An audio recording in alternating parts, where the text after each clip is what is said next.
የተሰበረ ሁሉ ያበቃለት አይደለም። በዚህ ዓለም ላይ ስንኖር በሕይወት ጉዞ ውስጥ ውጣ ውረድ ያለ ነው። ከመስጠት በኋላ መቀበል አለ። ከማጣት በኋላ ማግኘት አለ። ከማልቀስ በኋላ መሳቅ አለ።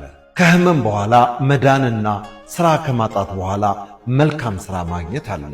ሳትፈተን መልካም ውጤት የለም። ሳትቸገር ደስታ የለም።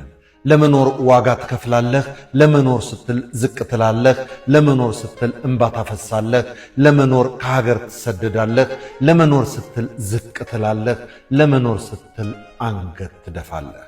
አንድ ቀን ግን ሁሉም ያልፍና ቀና ብለህ ከሰው እኩል ትራመዳለህ። በዚህ ዓለም ላይ ምንም ነገር ልናጣ እንችላለን፣ ነገር ግን የሚተካ ነው። በዚህ ውል አልባና ውጥንቅጡ በበዛበት ዓለም ውስጥ በትዕግሥት ነገሮችን መርምሮ በማስተዋል በመኖር የውስጥ ሰላምንና መረጋጋትን ከማስጠበቅ በላይ ትልቅ ስኬት የለም። የውስጥ መረጋጋትና የህሊና ሰላምን ማጣት ግን ትልቁ ውድቀት ነው። የህሊና ሰላም ማግኘት ሕይወትን በተሻለ መንገድ እንድናጣጥምና ፈተናን በቀላሉ እንድናልፍ ይረዳናል።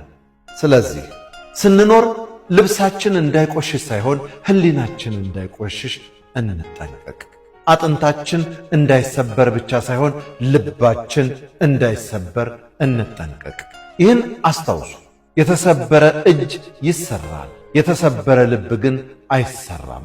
ቢሰራም የቁስሉ ጠባሳ እየደማ ዘወትር አንካሳ ሆኖ ይኖራል። እግዚአብሔር ማስተዋልን፣ ጥበብን፣ ዕውቀትን ከፍቅር ጋር ይስጠን። በለጠ ሸቴ ዘሀገረ ኢትዮጵያ